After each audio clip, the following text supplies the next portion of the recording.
All right, I'd like to invite up John Gray, Anna Organsky, and John Sherman. And if you have anyone else who'd like to come up, please join us.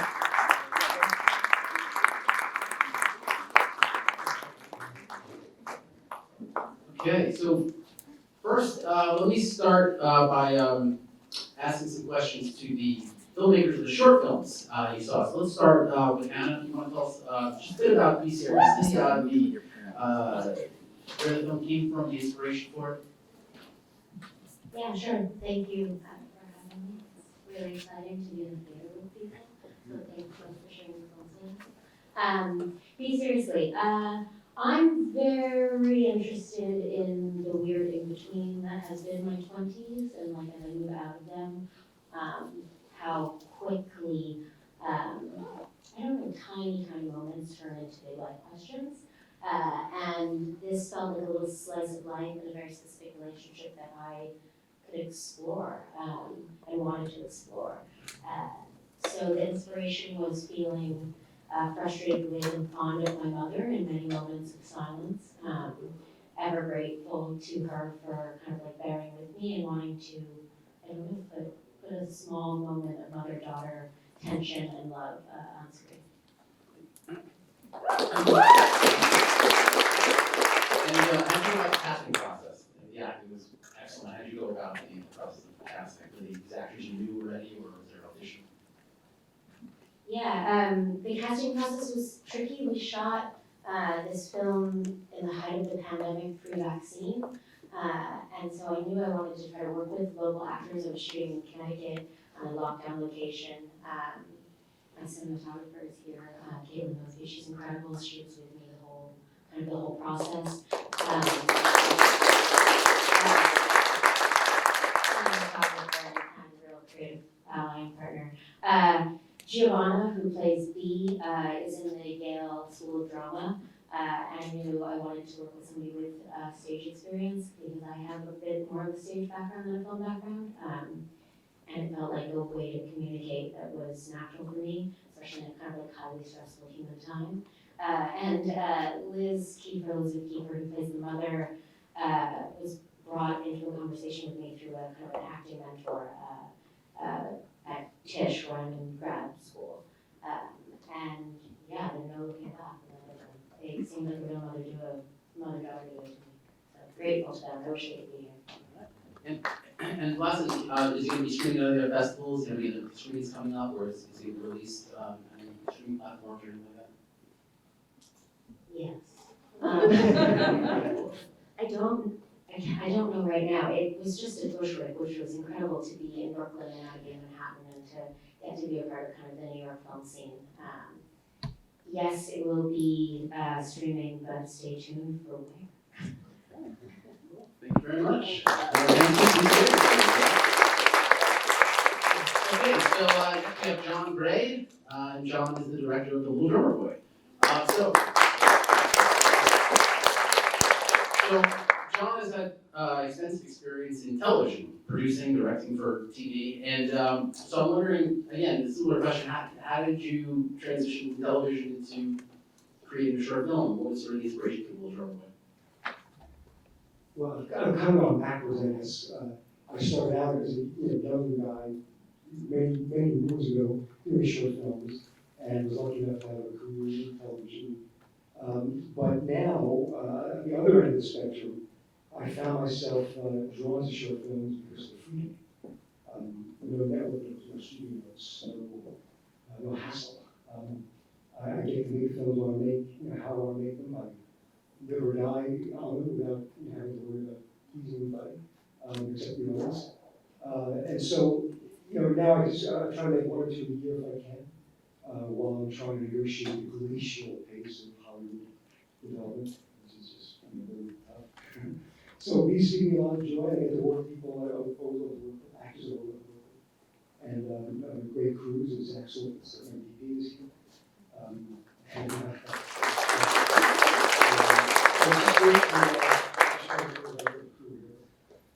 it's just great to just have the freedom to just perform movies.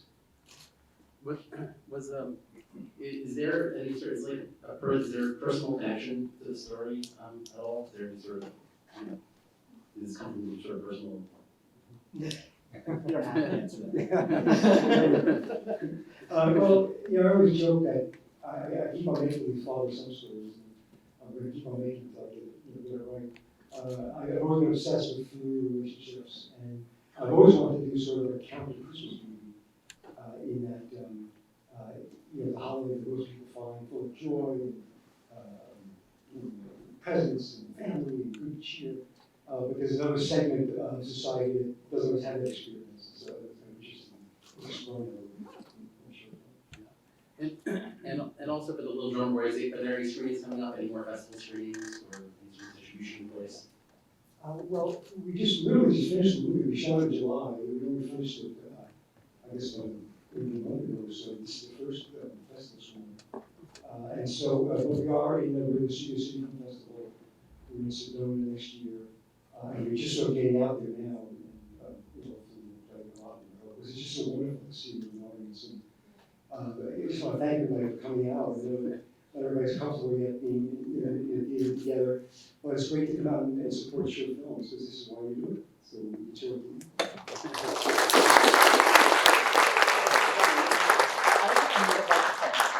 I teach, so I can talk really loud. Cool. Yeah. All right, so let's talk about.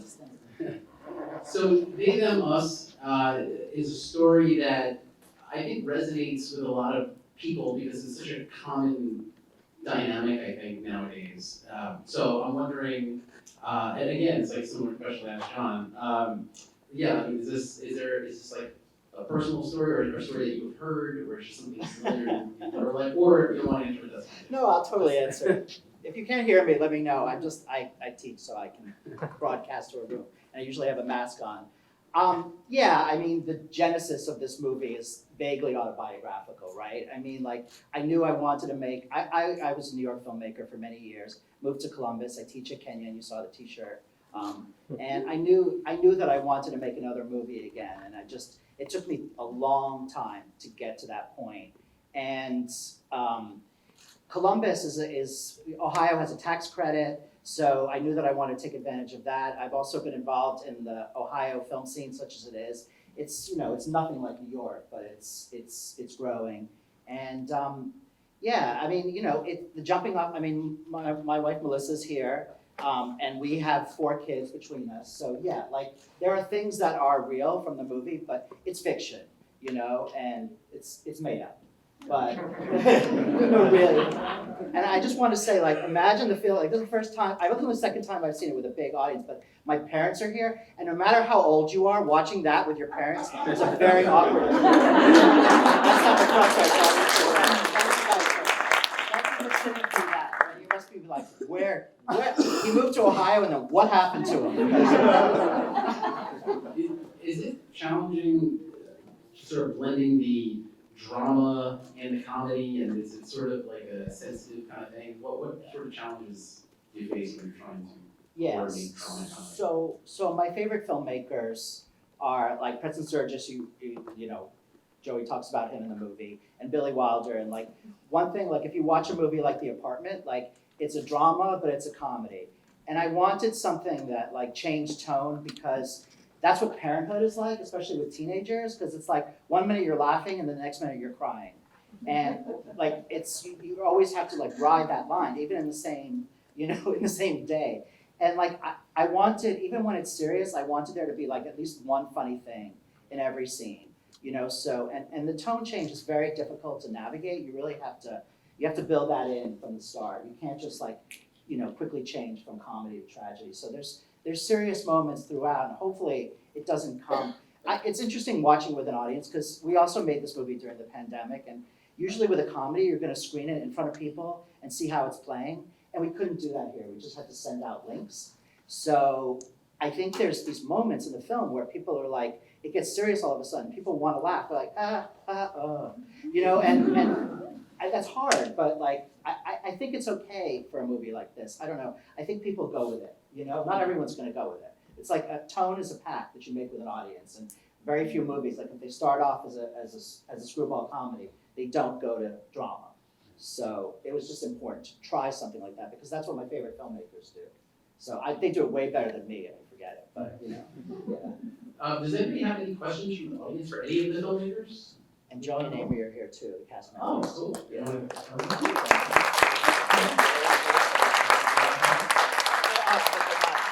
the way up.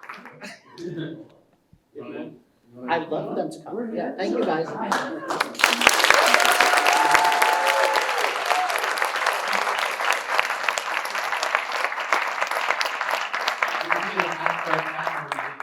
About their experience when you first saw the script, what kind of got you interested in say, I want to be part of this?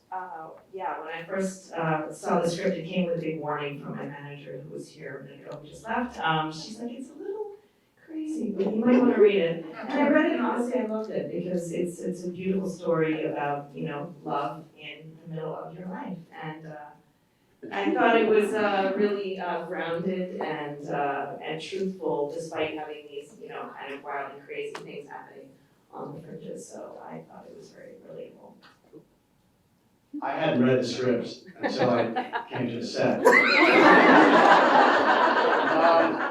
I also love the script. I thought it was very real and grounded, and I thought, oh, this is something that I could jump into and will be exciting, and I can,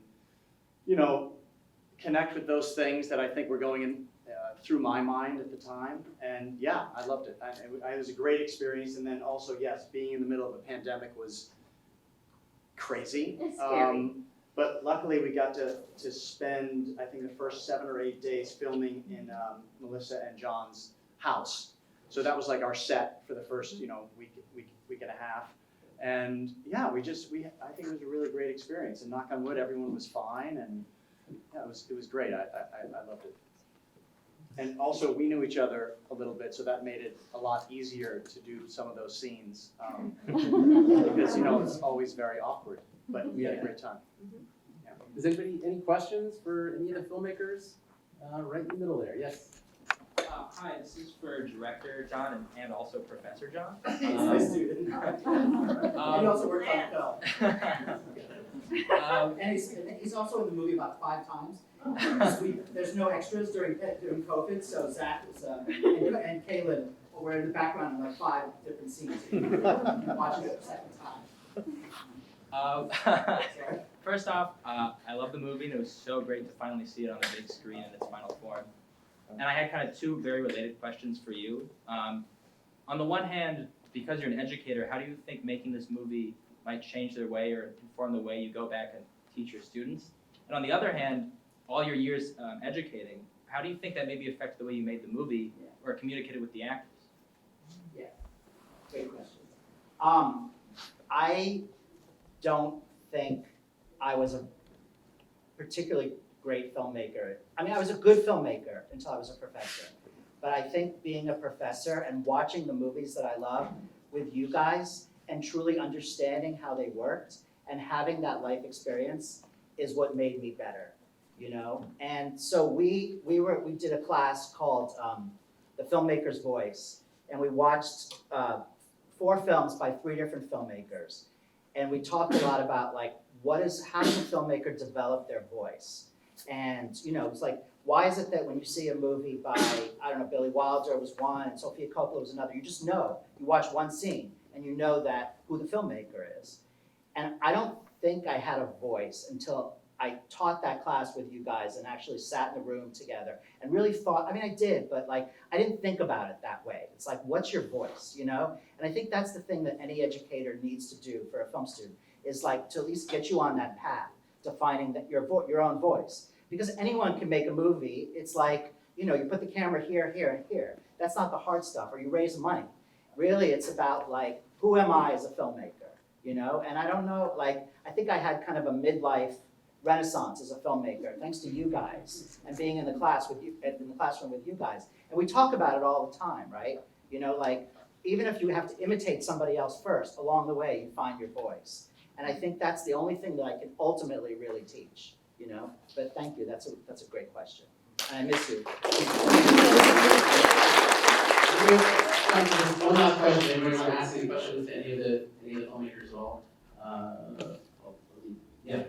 Yeah, I think it's kind of a question for everyone, including the actors. I'd love to hear what your thoughts are. But, you know, it's interesting that all of these movies are quote unquote pandemic movies, but they're all very different and really encapsulate different parts of human life. Did living through the pandemic and working with your crews during the pandemic really influence the way you like approached whether your character or your directorial style or, you know, how you shot the film? I'd love to hear a little bit I'm gonna about it. start down there. I can project too. I don't teach that. I don't teach. Thanks, Tara. Tara's a dear friend, so it's very meaningful to me that she's here. Definitely, all of the above. I didn't act, but I think it influenced the actors as well. On a very basic level, I mean, the focus is always on telling the story, and this was a focus on telling the story and keeping people safe.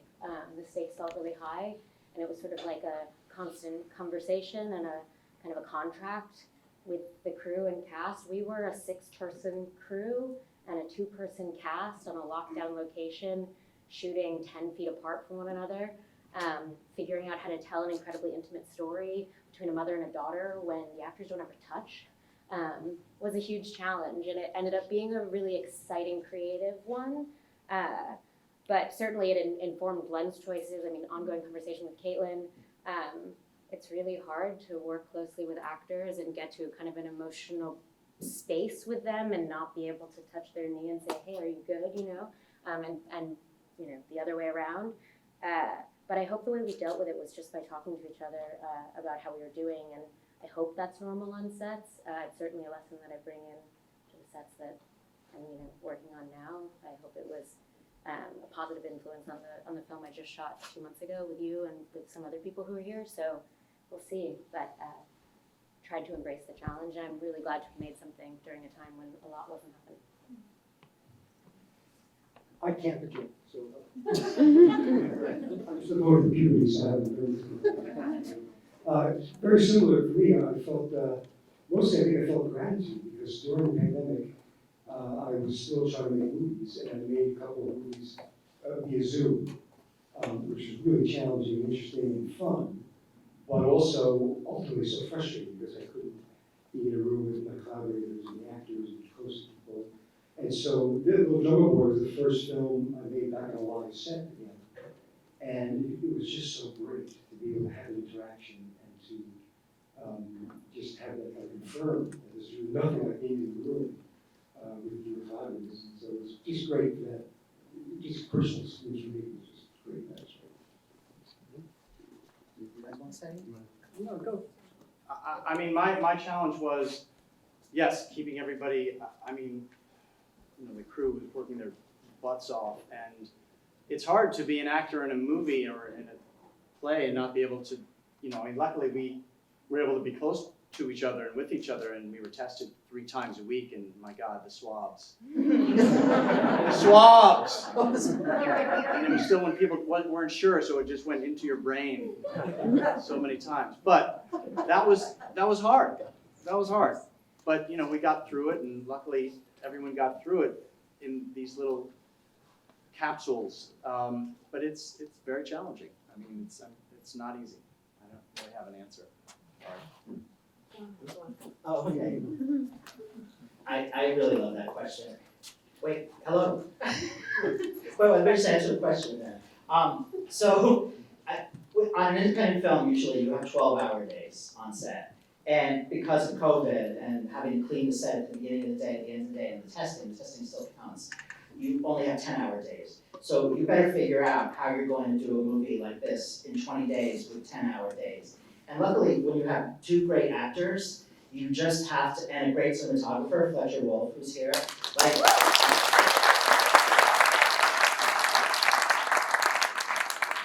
comedy is really simple. Like, you just gotta get out of the way of your actors for the most part. Like, you just have to hope that the script works and trust the time. Like, it's a lot of 2 shots in this movie, you know, because these guys have such great timing with one another.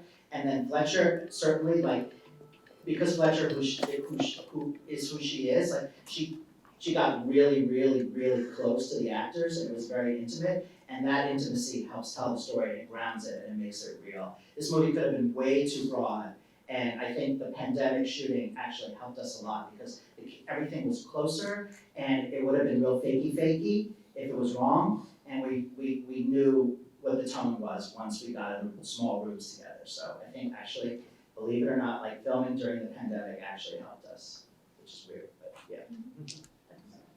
All right, I want to thank, Let's have one real quick, we have, 1 minute, yeah. One more. Yeah. Yeah, I wanna, I haven't been to the movies in years, this was wonderful, thank you. But the short stories were terrific, but I gotta say something about John Sherman. First of all, I love that name. It so happens, my last name is Sherman, I'm not his father, I'm only a cousin. And I wanna tell you, John, I'm single 34 years, this movie put hope in my life. Thank you.